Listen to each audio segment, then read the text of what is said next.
I don't know what's wrong with me. I don't know why these things keep happening. I don't know why they keep spreading to other people.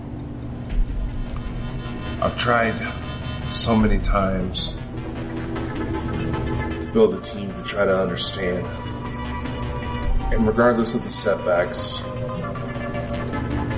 progress was made, but the story continued to get stranger. I think it's about time I go in. I go deep. This is the audio logs for the curious case of Dakota Frandsen. I don't know if you're going to believe what I'm about to say. Quite frankly, I stopped caring a long time ago. Because honestly, I had to stop caring.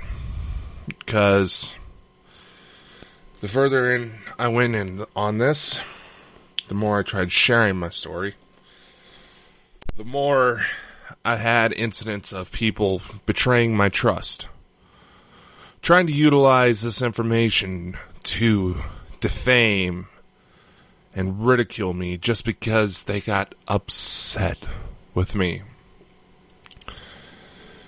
Now, granted, I don't expect anybody to believe what I say. I do expect adult conversation. Maybe even a little healthy debate. If they don't believe what I gotta say, present their thoughts in a respectful manner.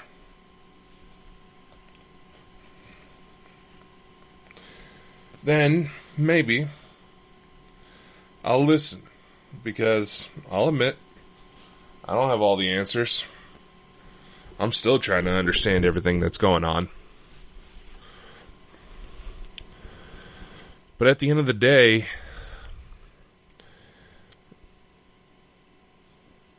I still fully believe that the major mission that should be taking place is for everyone to pull their heads out of their asses, sit down, and actually have decent conversations in order to figure out what's going on, maybe figure out what the next move should be. Because the world's getting chaotic, and the 2020s don't exactly show any sign of slowing down the chaos. In fact, based on recent information that I've been gathering, as well as from my own exploits, because it all wraps up into a nice little burrito, the next couple of years is going to get truly chaotic. In that by 2024, apparently, some of the more humanoid species of extraterrestrial are going to start landing on Earth. Start making themselves known. How do I figure into that? Well, ladies and gentlemen of the court, you're not going to believe what's been happening. Now, I know it's been a while since I've done one of these. Life kind of got in the way.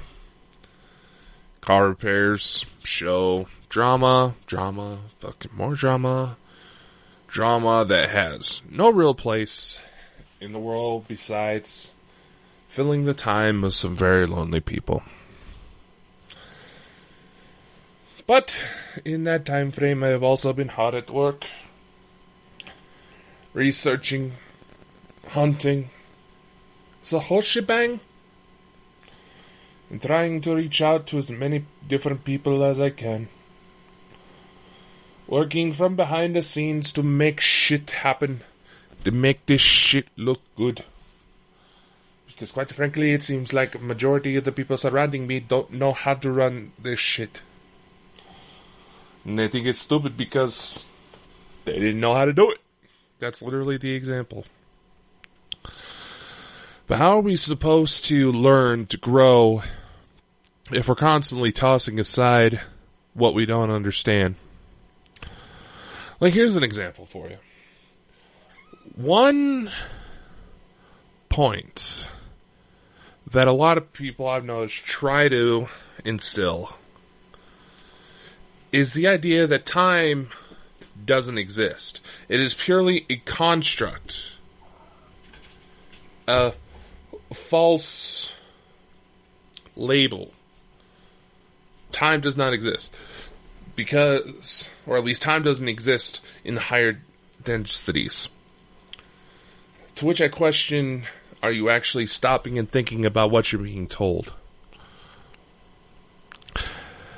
Every density, every dimension of creation serves as a piece of something greater. How can time not exist and exist in a three-dimensional world, with time being its fourth? How can time exist, but not in the three-dimensional portion, but not in a fifth dimension, sixth, seventh? That's because it does. It doesn't make sense.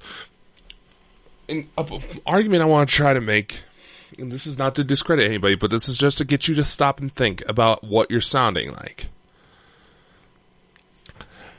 Those of you, the average Joe, average cell phone user, not anybody that happens to work at Apple or knows how these things are built.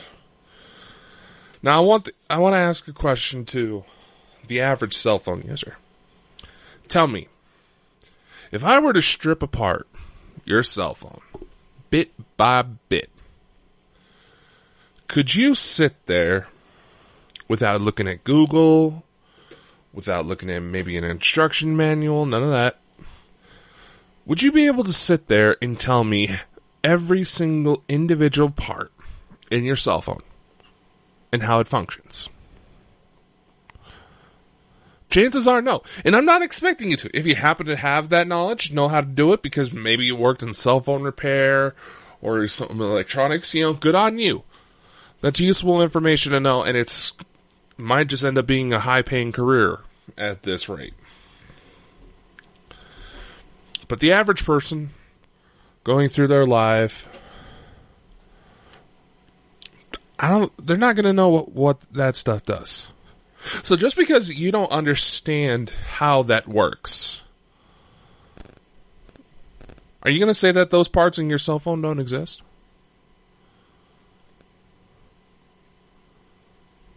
Now, granted, this could easily be like a blinker fluid situation, saying that make sure you should fill up on your car's blinker fluid for some of your vehicular, illiterate friends.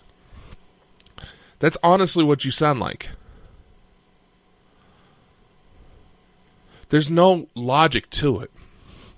In fact, I wanted to explain this before I go on, because as David Tennant's doctor says, I'm not a Doctor Who fan, it's just that I can't seem to escape the fucking clips on TikTok when I'm thinking about, so I know a good lot of references.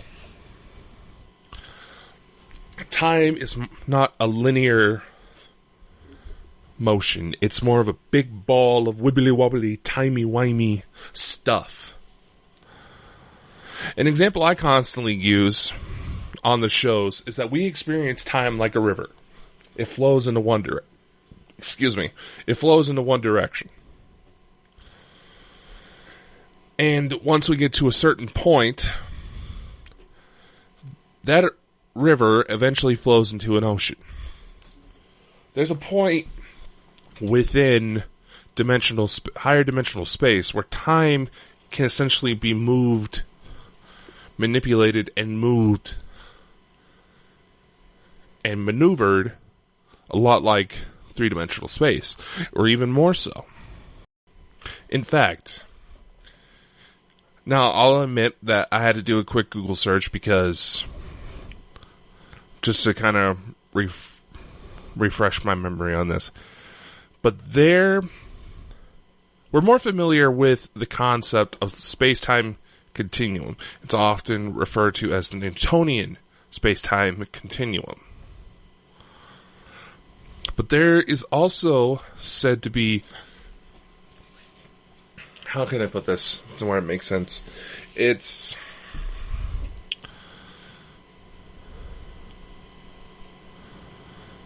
what was it? I believe it was a Russian gentleman, but they had the idea of a time-space continuum. Not space-time, time-space. Where time can essentially move like we experience space. Why do I bring this up? Because this is essentially very important with what I'm about to discuss.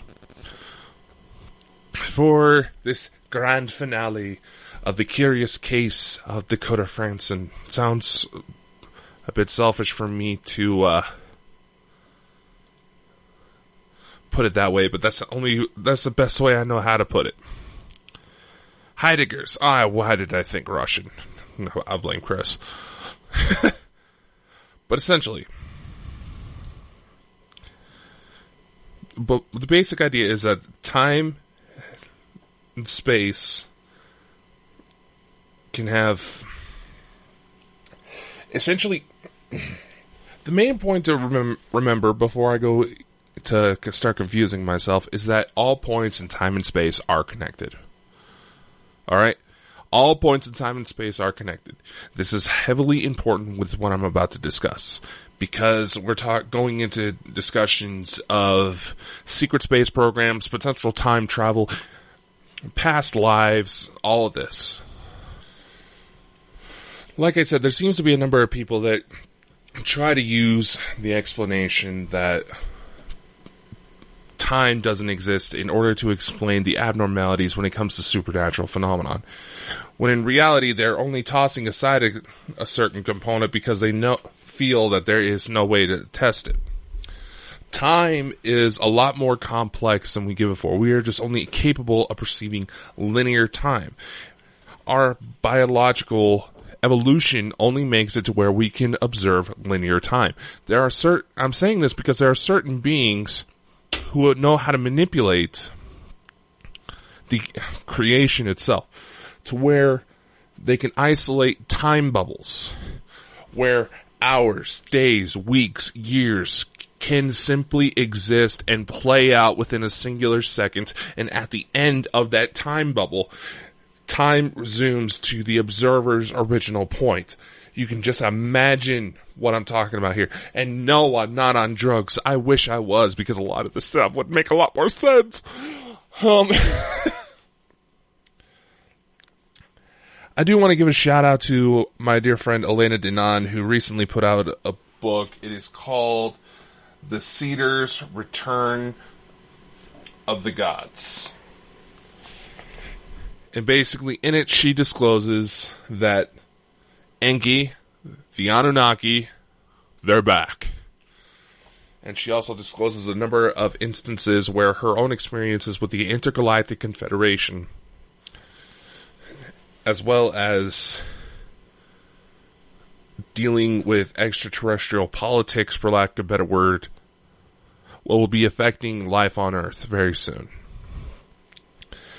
Now, my co-host Christopher Mole, he makes fun of the fact that I stick to Elena's works almost religiously. And I've admitted to Elena that I do. And this is because whenever I've read one of Elena Dinan's books, there was a sense of familiarity, like her drawings that she includes in the books feel more like old photographs, of places I've been to. Now, there's going to be some that automatically go into the new age sort of thinking. They're like, oh my god, Dakota, that's amazing that it resonates to you. No, shut up. I hate that shit, alright? Because quite frankly, I get more of the impression that a lot of the people that go in with that mindset want to live in some sort of weird Dungeons and Dragons fantasy instead of actually trying to explore what's going on. No, it's just, for some reason, I could look at certain photographs of what she was talking about, and I would recognize the people in them. I said, oh, yeah, that's Bob, and, he has a wife named Carol, they have 4 kids. Or, that's Zelrog from the planet... from the latest intro of my show, if you haven't been watching.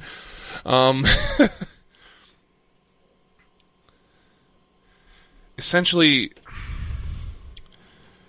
this wasn't something that was because it resonated. It was because it felt like I wonder if this is how people feel who've been in comas, who suffered from amnesia, and all of a sudden something's just starting to click. And because of that click, you start to obsess with it, trying to figure out, okay, why is it that I feel so attached to this thing if I don't know why the attachment is there in the first place? So, as I mentioned in previous episodes, that Elena pointed me in the direction of some programs to help me with memory regression. Kind of doing it by myself because others who have offered their assistance in that area have had personal matters come up. And it's one of those things where it happens a little too often for comfort, So I wanted to do it by myself because this is not something I could just sit back on. I had to know. And before I go into the grand reveal, I wanted to kind of establish a few things. I have memories of relatives, say like my parents, my grandparents, and their grandparents, and going further and further and further. I have memories of them getting together, not anything physical, but just like I was seeing points of convergence where the bloodlines were guaranteed to come together, if that makes sense. I have, just before those, I have memories of talking with this beautiful woman and going into this stasis pod thing where all of a sudden I am, being put under and being sent to Earth. I also have memories of battles. And as I was going through these processes, during my visitations, I would get visions of these children I helped save from darker entities. One of which, interestingly enough, was a woman who I actually ended up having on the show after Elena's last appearance, like the week after.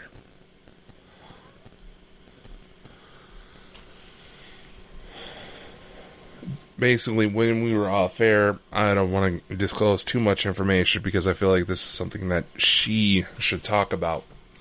Even though in some of our chats when I've been trying to help her, she also doesn't exactly feel comfortable with sharing because she still has that part of common sense nagging at her saying, this sounds crazy. And by some chance she hears this, maybe this will help you.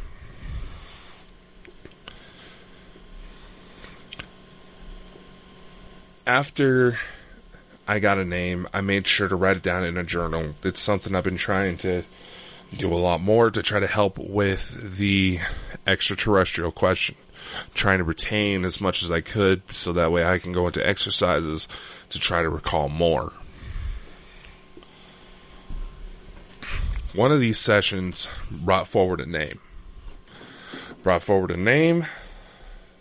It brought forward that I was some kind of officer. Brought forward old crew members. It brought forward just too much detail to be tossed aside as some random dream. And that was one of the things I'm constantly being told is that if a dream seems like you have way more memory of it than you should, say like you have memories of events leading up to a certain dream that you've seen, then it's chances are it may not be a dream.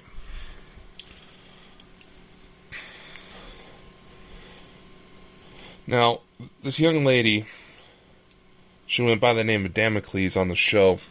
She disclosed to me and Chris that she believed that she had a false flag memory implanted to cover up the fact that she was abducted as a child, but brought back.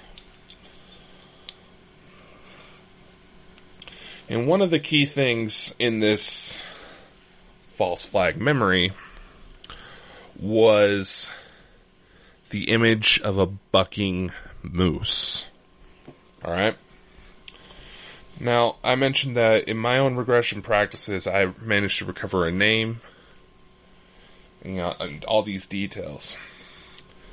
Another vision came up where I saw me with this crew heading towards a spot down in Indiana. And I recognized it because I remember seeing the Great Lakes as we were coming down. We were watching this young girl being carried out by these two tall, really thin grays who were actually known to be some of the more violent varieties. And they were running this long finger across her body like they were scalping her out. Like they were planning on killing her, for lack of a better word. So we attacked. We took her for a bit of a joyride before bringing her back so we could help calm her nerves. Towards the end of this vision, I see this tall blonde man, very attractive. He comes up to me and starts doing this, makes kind of like a triangle with three of his fingers. Apparently, this is like a Jedi mind trick that certain Pleiadians have to wipe memory. And I go, hey, whoa, why are you wiping me? Why do I got to be wiped? He's like, you're getting ready for deployment. And we can't have you can't be able to recall this for your protection, her protection, and our protection. Basically, we can't have you remembering because it may compromise things. So I was like, alright, fine. Well, will I be able to bring this back? Because I was worried about that kid. This gentleman goes to look at me, smiles, and says, don't worry. Don't you remember the moose? Then gives me a casual wink. So, apparently, this event would have taken place in the early 90s. Late 80s, early 90s, based on the type of cars I saw. They just looked around that time period. And I relayed this information back to Damocles through a video chat. And needless to say, it struck. Because apparently, the tall blonde man was none other than Elena Denon's contact with the Galactic Federation, Thorhan Iridian. He was my commanding officer. And to put things further, I found out my name. Elrayon Tenut, or something along those lines. I'm dealing with alien languages here, so if I'm mispronouncing it, it's understandable. In fact, that's the reason why I'm fairly certain quite a few of them pick fairly simple names to introduce themselves as, because they know we on Earth would fuck it up. Honestly, I want to get this email chain I have with Elena put together into a poster. Because after I got that, and after I saw that I was apparently one of their members of Damocles Rescue, I had to reach out to Elena because, quite frankly, she was the common variable. She was the only one that was really triggering stuff for me to such an extent that further weird things happened. In fact, there was an incident when she was on the show with us that we had so many technical issues that she kept saying that she heard Thor Hahn talking through her implants. Well, here's the thing. Her mic on her webcam was picking up some of that transmission. I could hear Thor Hahn's voice. And he knew who I was. So, I got a hold of Elena, basically saying, hey, I've been going through the stuff you told me to check out, but there's still some parts that I'm having trouble putting together, but it's not going to take much. Before her book came out, I started getting these visitations. Maybe I mentioned it in the last episode. It's been a while since I had a chance to actually sit down and record, but I had visitations from beings she listed as Jovians, right? Jovians are an Anunnaki colony. Their visits were becoming much more prevalent. I was even talking with Maria Orsig, a gal from was essentially UFO lore when it comes to Nazi Germany, who said would be responsible to why the Nazis had flying machines like that. There was just so much detail. I could remember the color of suit I was in, which is something worth noting because apparently the species of the Galactic Federation wear color-coded uniforms to tell what species they are.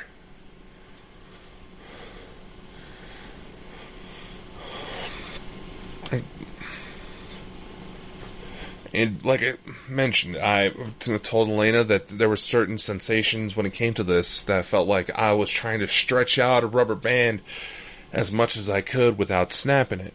So I had to ask her. I said, hey, I hate to be a bother, but does this name sound familiar to you? Or does it sound familiar to Thor Hahn? This is what he looks like. Wears this color uniform. So on and so forth. So, she got back to me saying Thor Hahn worked in the past with a Tal, which is a type of Pleiadian, named Elrion Tiertar in the rescue missions. They haven't worked together since 20 years. Elrion was a science/medic member of his crew under his command. I saw him once myself. I can remember him. I find it funny that she felt the need. You are not hallucinating. Big hug. And you gotta remember, English is not Elena's first language, so she's trying to know what to say from time to time, which, it's understandable. The woman speaks 7 languages, She's smart enough as is. So, 20 years. She also elaborated that Thor Hahn didn't give an exact number. Said about the last they worked together was about 20 years. Well, there's 2 things to go about it. At the time of recording this, which is October 30th, 2022, ironic that funny to record this so close to Halloween. I'm only 26 years old. I turned 27 this coming January. Now, so, that seems a bit further out. So, again, sorry, I'm getting myself flustered. About 20 years ago, that's what Thor Hahn said. He said, like, he wasn't sure off the top of his head. He was just trying to give a general number. Unfortunately, that also lines up with two specific dates, because about 21 years ago was my own incident, where I ended up 30 miles away from home, thankfully at my own grandparents'. So, the timing goes up, and since coming forward about finding, kids I've helped rescue, I've had even more come out. And give a rough time frame that I was very active in the late 80s, early 90s. Now, something else I want to bring up. During the first interview we had with Craig Campobasso, a MUFON investigator who... Ow! Sorry, I have a cat crawling on me. I think she's trying to tell me to go to bed. It's midnight right now, but anyway. During his first interview, he explained that sometimes when it comes to soul-bound individuals, essentially married, they're bound through soul contract. It's their literal soul mates. It varies from case to case. It's not like one set of rules, but certain times when there are soulmates, they will rotate starseed deployments. Let me say, for example, say like I'm down here, my wife, Eilena, she's upstairs, as Elena would put it. And apparently we've been rotating for quite some time. This would also explain why during a Valentine's Day visitation, she wanted to slow dance to the song, Nothing's Gonna Stop Us Now.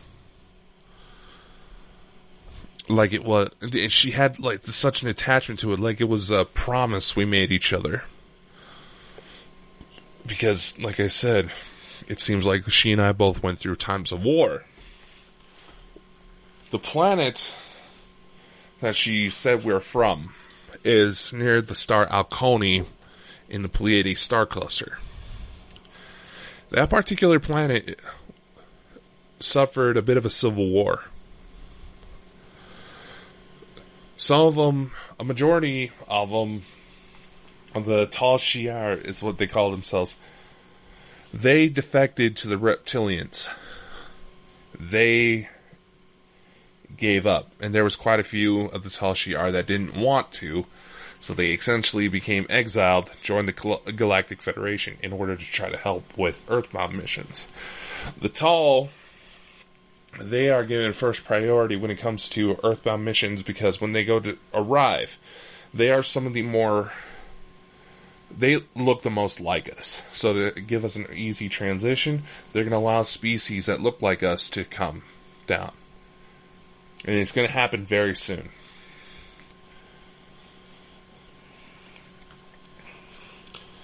And allegedly, I may have done something to instigate it. I mentioned before that while I have been skeptical of some of his claims, Chris has been getting messages. However, even ones I talked to mentioned that Chris isn't being entirely truthful. So I've been trying to grill him. And it's not that it's necessarily Chris's fault, it's just that he is misunderstanding a lot of it. Blames it on his dyslexia. And I'm not saying that to make fun of people with dyslexia, I'm stating what's been happening. Naturally, I've been skeptical of some of his claims, but he's also ended up having quite a bit come true. So, I admit to him fully that if I suspect that he's been lying to me, it's game over. We're done. I take this stuff very seriously. And despite what some of the people that he has been known to associate himself with seem to think, I actually know what the hell I'm doing. And I've even had Chris tested to check for signs of deception. And everyone who's been looking says that to basically trust my instincts, but if they were in my shoes, they would not trust it. Because the detected that there was a sense of deception that if I were to somehow be deemed no longer of use, I would get tossed aside. And that is something I keep myself in mind because these are extraordinary claims I'm making. I know that for a fact. I'm doing my best to try to gather as much physical evidence as I can. And it's hard.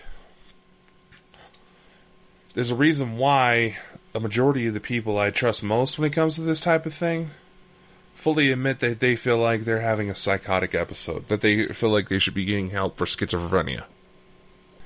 It's something I honestly still fear to this very day, even though I have a proven track record of finding something going on.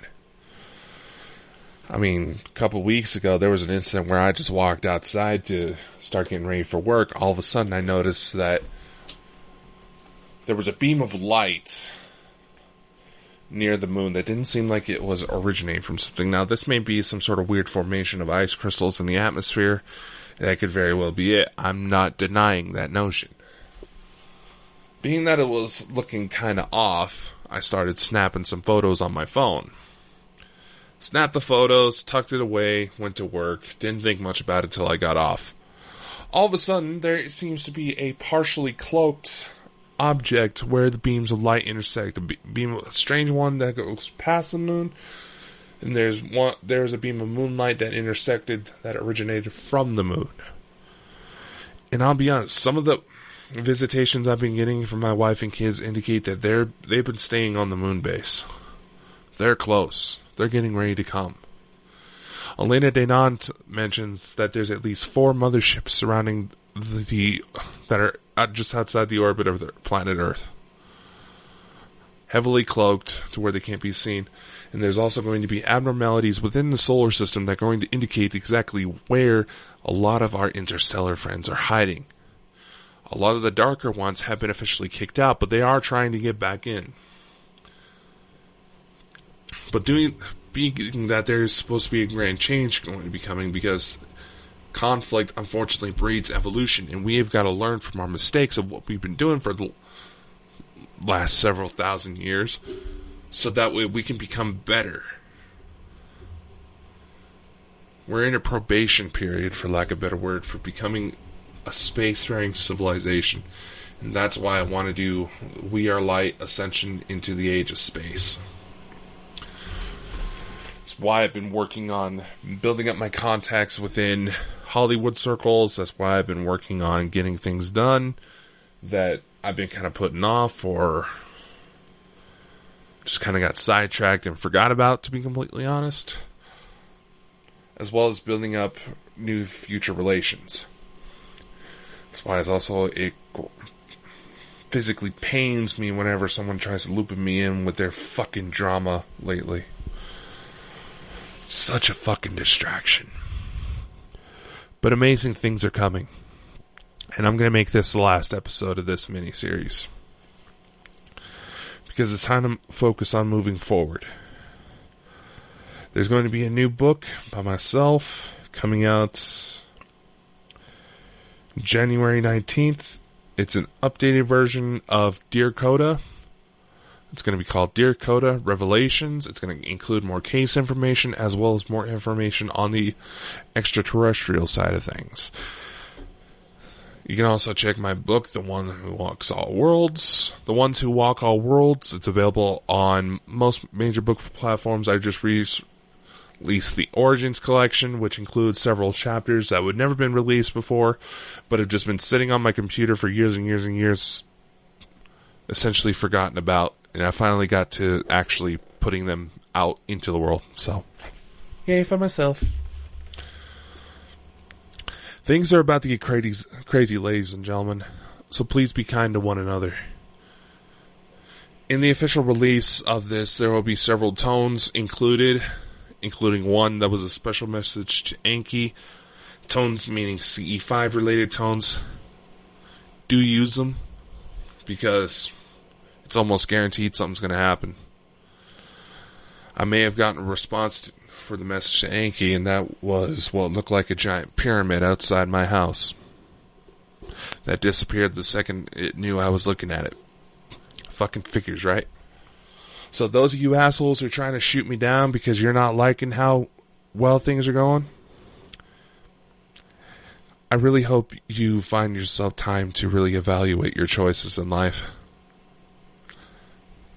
Maybe if you decided to actually put in the energy to do the work instead of treating people like crap, the same energy you use to treat people like crap to actual putting in actual productive work, maybe you would actually get somewhere and not be pathetic losers. Well, I'm just saying that now. It's time to move on. My name is Dakota Frandsen. I am the one and only specialist of the strange. The stories I tell here are absolutely true, regardless of whether or not you believe them. And trust that there's going to be a lot of chaos in the world very soon because of what I say. Stay safe, stay loved, stay weird. And I'll see you when I see you.